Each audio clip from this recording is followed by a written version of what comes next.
Your top stories this evening, sponsored by Courts, bringing value home.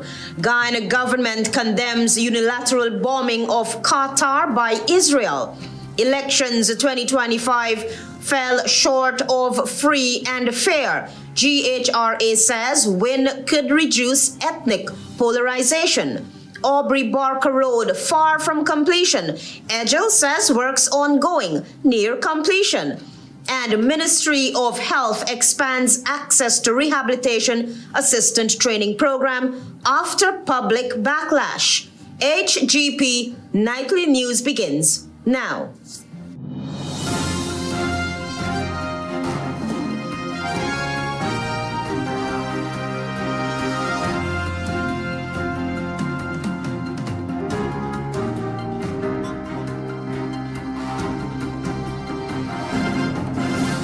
Good evening to our viewers here in Guyana and online. I'm ALETHEA Grant with the Wednesday, 10th September 2025 edition of the HGP Nightly News. This is what you should know this evening. The government of Guyana has joined the international community in condemning a unilateral bombing by the Israeli Defense Force in Doha, Qatar, just about a mile from the Guyana embassy. Officials called the attack a clear violation of international law and a direct assault on Qatar's sovereignty and territorial integrity.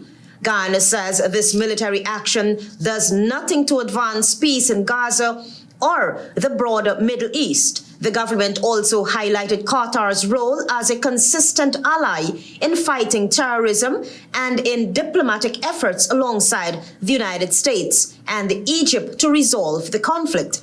Guyana said it stands in full solidarity with the Emir and the people of Qatar and is urging full respect for international law as well as continued support for countries working to end the war in Gaza and combat global terrorism. It is the position of the Guyana Human Rights Association that the 2025 general and regional elections were peaceful but fell short of being free and fair. Here is more. In a statement to the press, the Guyana Human Rights Association said none of the international election observer missions concluded that the elections met the standards of being free and fair. Quote, all observer missions highlighted the ruling People's Progressive Party's abuse of incumbency, citing the use of state media, state-owned property, government vehicles, and personnel to advance the party's campaign. Despite these advantages, the PPP fell short of securing a two-thirds parliamentary majority, with lower than expected voter turnout in its traditional strongholds, the GHRA said. According to the human rights body, GCOM's reliance on nominations from the major parties restricts its autonomy. Despite the unanimous agreement in 2000 on electoral reforms, significant changes have not been made, including converting regions into single constituencies. The GHRA pointed out that the People's National Congress reform, competing under the banner of their Partnership for National Unity, and the People's Progressive Party's main rival for over 60 years, experienced significant losses in its strongholds in Regions 4 and 10 as the newly formed Reinvest in Nationhood Party made unexpected gains. According to the GHRA, Vice President Barjagdio's disappointment over PNC's decline as the main opposition party was evident. Quote, beyond policy positions, WIN's rise may help reduce decades-long ethnic polarization between Afro and Indo-Guyanese communities, an unexpected but welcome development. Meanwhile, the government, through its head of the Government Information's Department of Information, has attacked the GHRA, calling the human rights body anti-PPP, and that it has zero moral authority to pronounce on the credibility and transparency of the 2025 general and regional elections. Travis Chase, HGP Nightly News. The cybercrime law in Guyana is under scrutiny, and many are of the view that it could be weaponized and, if amended, be used to suppress freedoms. Calls continue to mount for safeguards against misuse, and banking on a stronger judiciary to curb misuse of the law is afoot. Marvin Cato reports. The former APNU-AFC government brought into being Guyana's cybercrime law. Though the intentions may have been good, certain aspects of the legislation were deemed bad. In his inaugural speech on Sunday, President Irfan Ali hinted at going after persons, including media practitioners, with the introduction of amendments to the cybercrime laws. The government was forced under the spotlight of the Commonwealth, with the international organization urging the prevention of the misuse of the law to suppress online speech. Former Minister under the Partnership for National Unity, Cathy Hughes, highlighted the intent of the act. The Cybercrime Act was really intended to protect illegal acts that are generated through computer systems. The former minister contends that the law intended to address criminal acts, of which there are many, not to be used as a suppression tool. In its preliminary report released Monday evening, the Commonwealth Observer Mission said amid escalating attacks on free speech and the erosion of civic space, there is an urgent imperative to act decisively to safeguard freedom of expression and media freedom. Former Minister Hughes believes that repealing certain sections of the Act would erode freedom of speech in Guyana. I would repeal sections 18 and 19. And as you probably know, Section 18 speaks to this offense of sedition.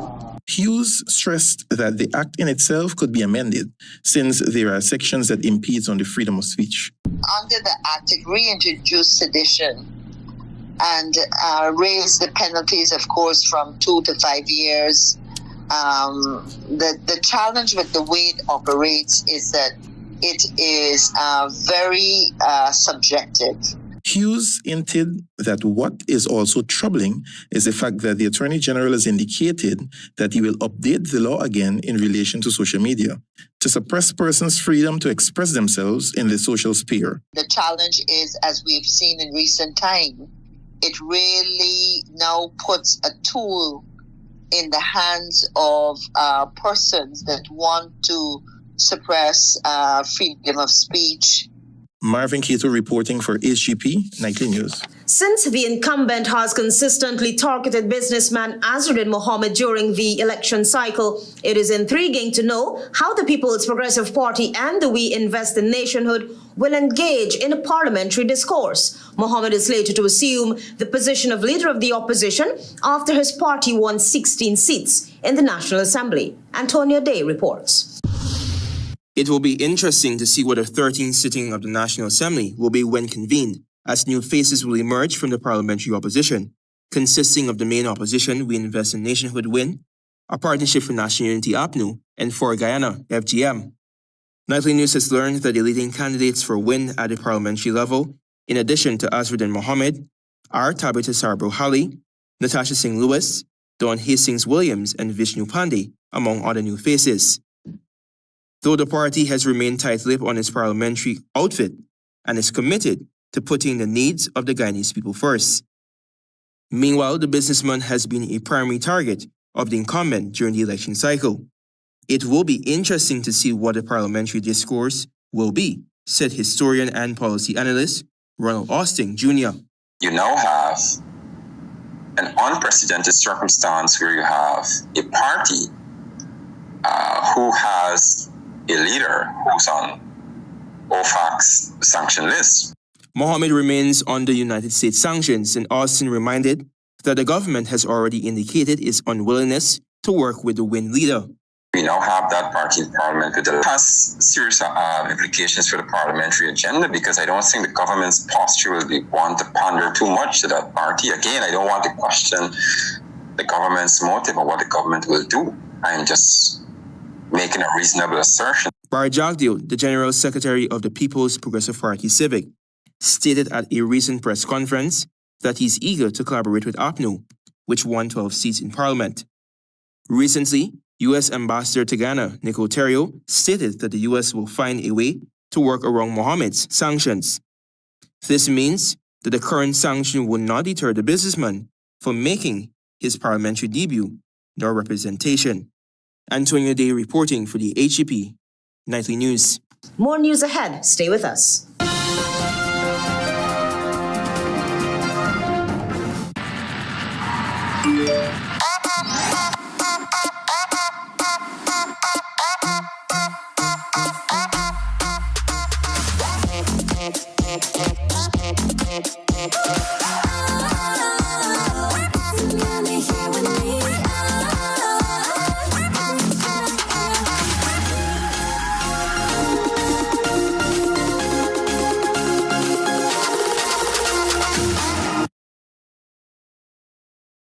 Welcome to SNL Electrical Inc., where lighting and electrical needs are met with expertise and style. From the latest in electrical lamps to durable cables, circuit breakers, panels, we have it all.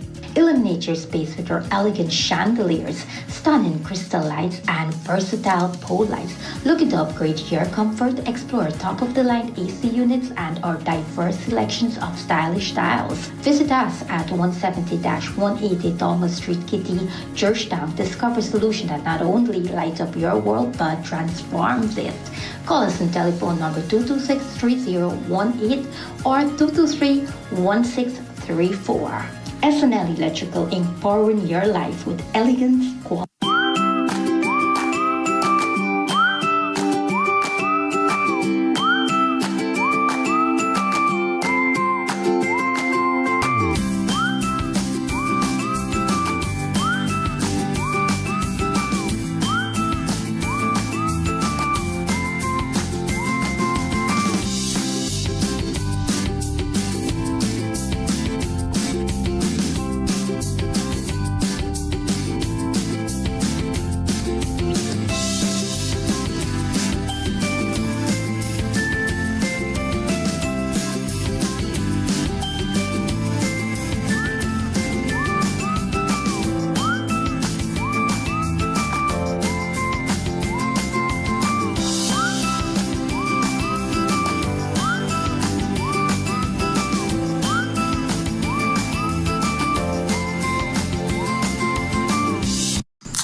Did you tell him that Danny went to pick up KFC? No, wait a minute.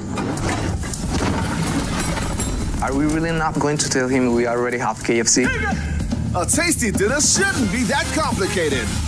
Crunch the routine and order a delicious KFC bucket for the best price.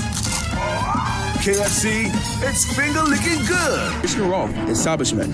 No job is too small or too large. We specialize in all types of fabricating machinery, excavator repairs, rice field pumps, and hydraulic hoses. Visit us at Lot 113, Block CC, Monrepo, East Coast, and Marara, or call 220-9624-629-4021 or 619-7880. At Krishna Roth Establishment, no job is too small or too large.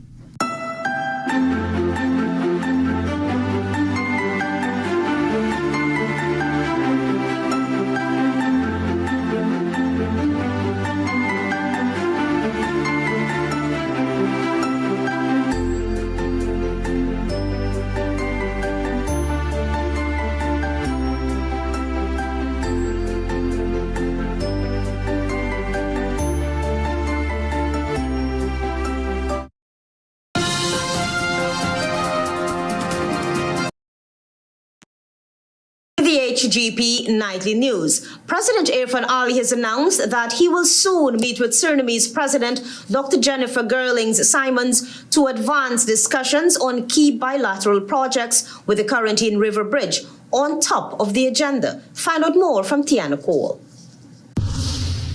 Very soon, President Irfan Ali will be meeting with Surinamese President Dr. Jennifer Gerlings-Simons to advance discussions on shared priorities, including the Corentyne River Bridge. The head of state made the disclosure on the sidelines of the swearing ceremony of Prime Minister Brigadier Retired Mark Phillips and Vice President Dr. Barrett Jagdeo. I think very early, maybe over this weekend, there'll be a face-to-face meeting with the President of Suriname.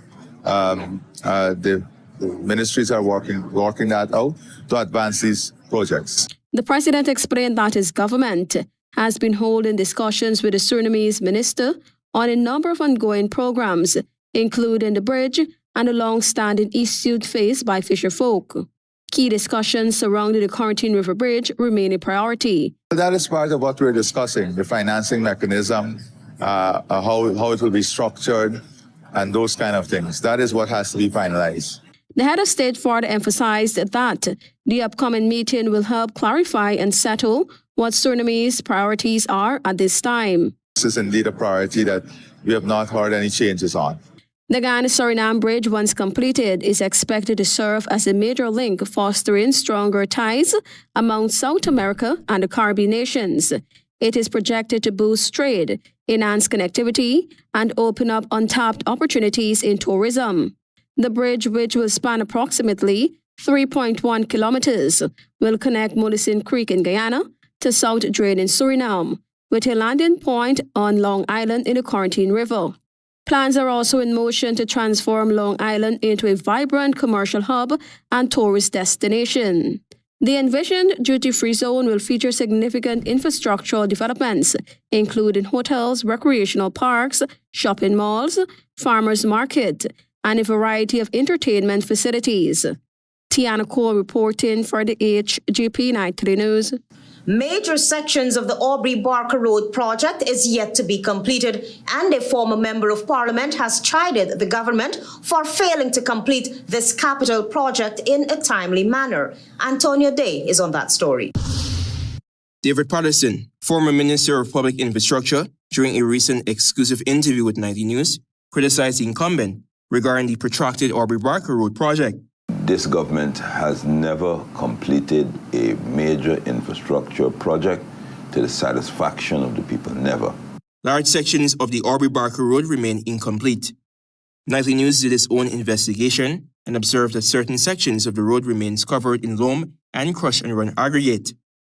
Rehabilitation of the Aubrey Barker Road, tuned at a whopping $1.4 billion, that runs through South Rhine in Georgetown, connecting the Ogle to Echoes Highway, commenced since 2022. And since then, residents are forced to live through major challenges. According to Councillor for Constituency Number 4, Kiwe Copeland, the project was expected to be completed since 2023.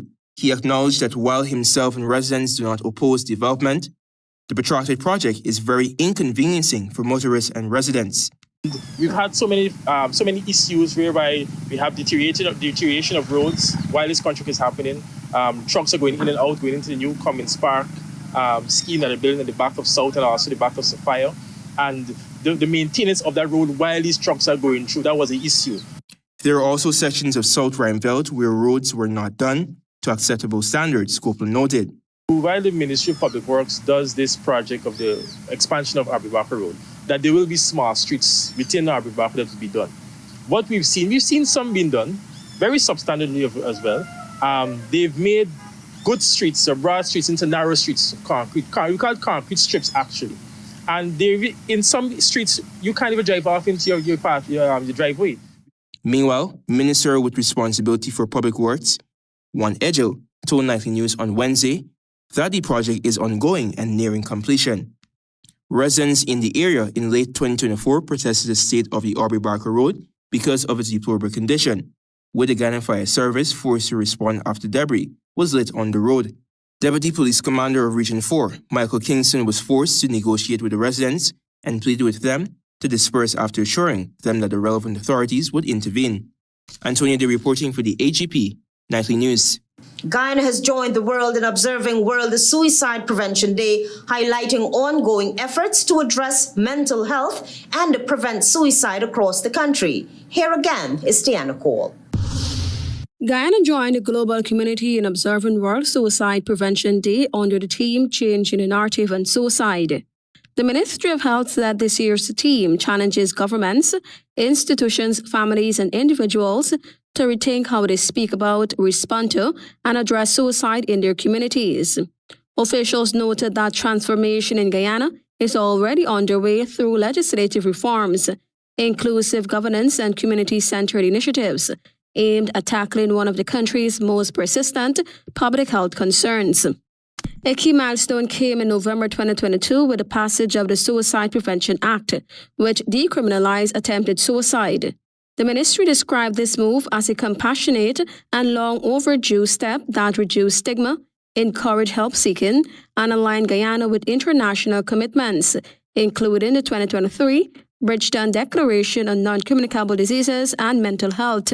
The Act also established a National Suicide Prevention Commission, bringing together representatives from health, education, legal, social, religious, indigenous, and civil society sectors to coordinate suicide prevention efforts across the nation. In April 2024, the government launched the National Mental Health Action Plan and Suicide Prevention Plan 2024 to 2030. The strategy focuses on promoting mental health education, training healthcare providers, restricting access to means of suicide, improving surveillance, expanding services across regions, and strengthening follow-up care for vulnerable individuals. In May 2025, Guyana introduced its first 24/7 toll-free suicide prevention hotline, 915, offering confidential crisis intervention and mental health support. The ministry also launched a national mental health website and a quote-unquote Mental Health Matters animated series for children and adolescents as part of the broader quote-unquote Kind to Your Mind campaign. As World Suicide Prevention Day is observed, the ministry urges all Guyanese to replace silence with understanding, stigma with compassion, and punishment with care. Those in crisis are reminded that help is available 24/7 via the National Suicide Prevention Hotline at 915. Tiana Cole reporting for the HGP Nightly News. We have more news for you. Stay tuned. Planning a cleanup? We can help. Sevon's Waste Management skip bins can be provided for home renovation projects, yard cleanup, or construction project. It's simple. Step 1, give us a call. Step 2, we put down the bin. Step 3, load it up with all of your junk. Step 4, we take it away. That's simple. Bins are also available in various sizes, so there is no job that is too big or too small. Call Sevon's Waste Management today at 218-1455.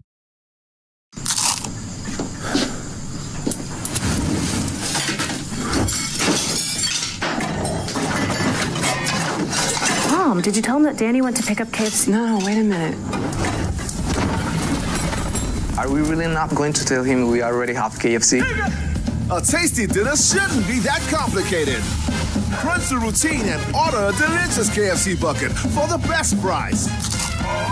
KFC, it's finger-licking good. Combo pack up, we feeling best. Sunshine stacks above the rest. There is no contest, is the best mix, so we feeling best. Best value to how you're feeling. Ole cheesy, too much ripples and more. Combo pack of flavors galore, yeah. Combo pack up, we feeling best. Sunshine stacks above the rest. There is no contest, is the best mix, so we feeling best. Enjoy Sunshine Snacks Combo Pack. Best mix, best value. Best mix, so we feeling best.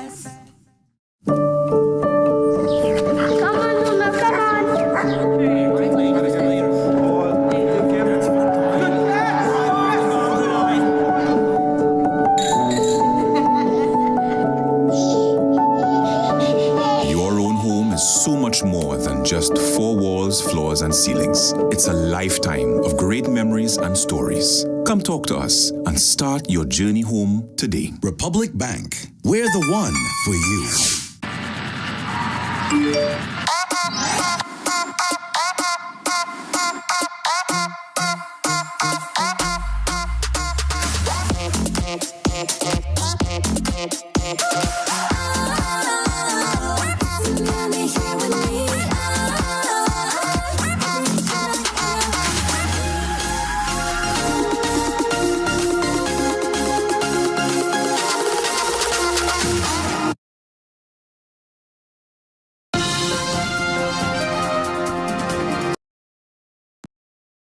With the HGP Nightly News, as we continue, the unfinished Bamia Primary School is again making the headlines. It is almost 2 years behind schedule, and to date, it is yet to be handed over to the relevant authorities. Marvin Cato is on that story. The Bamia Primary School remains unfinished 2 years and 2 months after the initial completion deadline, leaving upwards of 500 pupils still without a school for the 2025-2026 academic year. The Ministry of Local Government had indicated that the project, which is being executed by Statement Investment Inc. to the tune of $473 million, would be ready for the new school term. This past April, Statement Investment Inc. had indicated that the project was nearing completion with only minor plumbing, lighting fixtures, and electrical installations yet to be completed. However, while an inspection by the Regional Executive Officer, Dwight John, and project consultant Rudolph Anthony confirmed positive progress, Nightly News at that time verified through video footage and a well-placed source that certain external works, including the perimeter fence, remain incomplete. A source close to the project revealed that construction had been paused during December 2024 due to insufficient building materials, one of several obstacles that contributed to the prolonged delays. Despite this sizable investment, the project continues to miss multiple deadlines. Statement Investment Inc., that received the contract, is a company with a background in entertainment and sports. Nightly News made several attempts to contact Statement Investment Inc., but those attempts were futile. Marvin Cato reporting for HGP Nightly News. The Ministry of Health has expanded 2 major healthcare training programs to include applicants from all 10 administrative regions. Jada June reports. The Ministry of Health's Health Science Education Division is now accepting applications for both the Rehabilitation Assistant Training Program and the Audiological Practitioner Training Program after initially facing heavy backlash from excluding eligible applicants from 2 of the 10 administrative regions. A promotional flyer for the Rehabilitation Assistant Training Program listed regions 1, 2, 3, 4, 5, 6, 8, and 9 as eligible, omitting regions 7 and 10. The exclusion sparked frustration among residents and leaders, particularly from regions 10, which have been advocating for greater access to healthcare resources, and region 7, where remote communities struggle to access specialized medical services. The backlash prompted the ministry to quickly revise and reissue the flyer, confirming that applications for both programs are now open to Guyanese aged 18 to 40, regardless of region. The Rehabilitation Assistant Program will run 1 year and aims to equip participants with the skills to assist physiotherapists, occupational therapists, and other rehabilitation professions in supporting patients' recovery. Graduates of the program will be required to serve 3 years in Guyana's public health system. The 1-year Audiological Practitioner Training Program focuses on training specialists to identify and manage hearing and balance disorders, which is an area in healthcare that needs more attention. Both programs require at least 4 CSEC or CXC subjects for entry, grades 1 to 3, while applicants with certifications such as GED, the Scottish Credit and Qualifications Framework, or Bachelor's Foundation Program are also eligible. The ministry is encouraging young people from every corner of Guyana, including insular communities, to apply before September 20th deadline. Jada June reported for HGP Nightly News. 7 doctors from the Georgetown Public Hospital Corporation are heading to China for advanced training as part of a new health collaboration between Guyana and the People's Republic of China. Here again is Jada June. Another chapter in medical education and international cooperation has opened as the GPAC, in partnership with the Ministry of Health, launched a 6-month health personnel training program on Tuesday at the Georgetown Public Hospital Corporation's Research Center. The initiative will see Guyanese doctors undergoing 3 months of theoretical training in Guyana, followed by 3 months of intensive hands-on practical sessions in China. This bilateral effort aims to strengthen Guyana's healthcare system by equipping medical personnel with advanced skills and exposure to cutting-edge technology. Delivering remarks, Minister of Health Dr. Frank Anthony described the program as high-level and vital for capacity building in the health sector. Georgetown Public Hospitals Corporation's Chief Executive Officer, Dr. Robbie Rambaran, echoed similar sentiments, but emphasized the significance of the training for both the hospital and the country's healthcare sector. Upskilling, capacity building is very essential, especially with the kind of investment that we are making in healthcare, new hospitals, new buildings. The 7 doctors who expressed gratitude for being selected described the opportunity as both life-changing and an honor. When I got through, I was pretty excited about it because I know that the skills that the Chinese doctors bring here, it's more advanced. Getting those skills I can improve. Teaching, because I'm the coordinator of the residency program, so we can now introduce that to residents and overall improve the healthcare. These initiatives underscore the government of Guyana's dedication to building medical expertise through international partnerships. Jada June reported for HGP Nightly News. Stay tuned for regional news.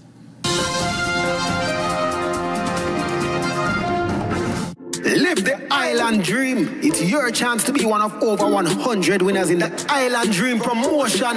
Win your share of more than $1 million in cash and prizes. Plus 2 all-inclusive weekend staycations for 2. And that's not all. Score coolers packed with Buster, Turbo, Altitude, and Viva. Just buy any can or bottle of Turbo, Buster, Altitude, or Viva. Find the code starting with BB. Then visit at Buster Guyana or Turbo_Caribbean on IG or Facebook for details. Live the island dream, get money.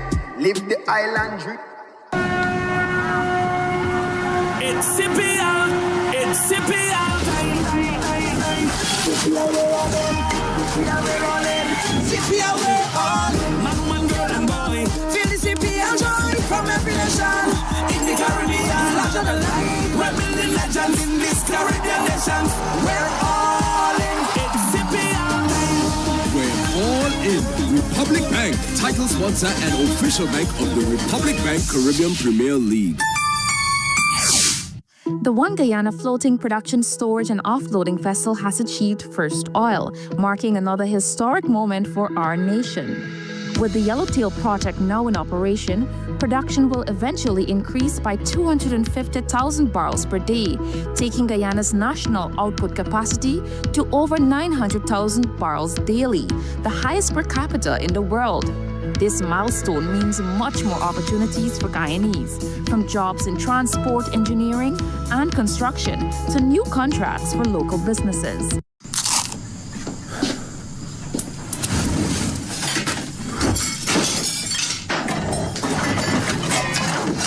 Mom, did you tell him that Danny went to pick up kids? No, wait a minute. Are we really not going to tell him we already have KFC? A tasty dinner shouldn't be that complicated.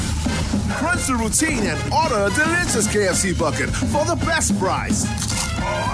KFC, it's finger-licking good. Multiple FPSOs, drill ships, and support vessels. And this is just the beginning. Life offshore has become a reality for many Guyanese in the oil and gas industry. But in the past, we had to travel abroad to complete the necessary offshore survival training. Now, the training is available right here in Georgetown. I'm getting the skills I need and building the career I've always wanted. I'm Max, and this is what's possible. Learn more about Max's story and how ExxonMobil's investments are benefiting thousands of Guyanese like him at www.exxonmobil.com/whatispossible.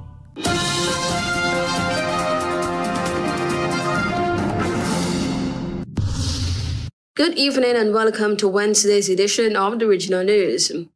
No state resources will be wasted searching the sea for bodies of Venezuelans killed by the United States military in a drug interdiction exercise last week, says Prime Minister Kamla Persad-Bissessar.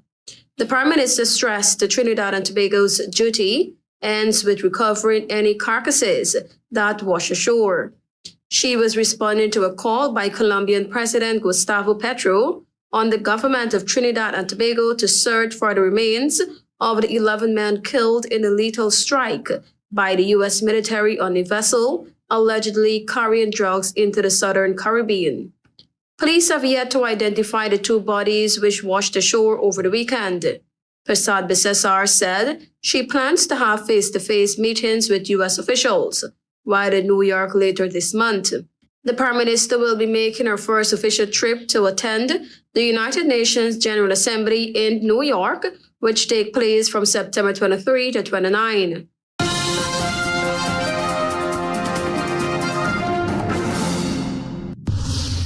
Two Brazilian Supreme Court justices on Tuesday voted to convict former President Jair Bolsonaro of leading a criminal conspiracy to overturn the 2022 election, as they cast their first votes in the first phase of the ex-president's trial.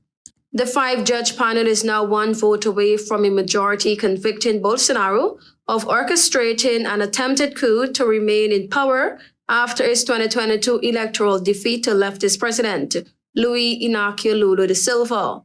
The charges stem from a federal police investigation that uncovered the alleged plot, including plans to poison Lula and his running mate. Bolsonaro stands accused of taking part in an attempted criminal organization attempting to violently abolish democracy, organizing a coup, and damaging government property and protected cultural assets. His lawyers have maintained his innocence on all counts.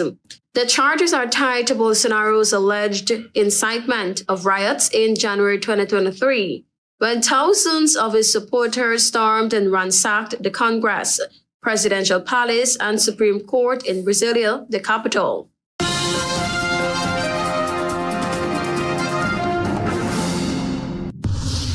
And now for some international news. Protesters beat and burned ministers in their homes as an anti-corruption row in Nepal pushed the country's youth to breaking point.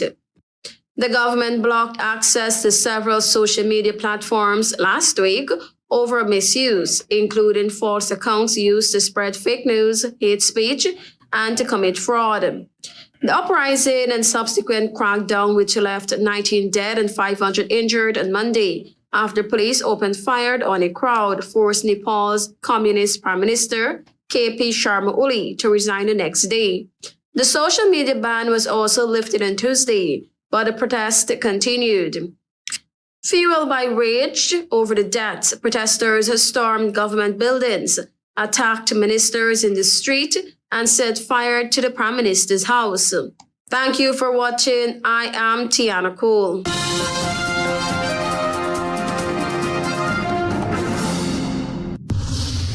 Guyana government condemns unilateral bombing of Qatar by Israel. Elections 2025 fell short of free and fair. GHRA says win could reduce ethnic polarization. Aubrey Barker Road, far from completion. EDGHILL says works ongoing, near completion.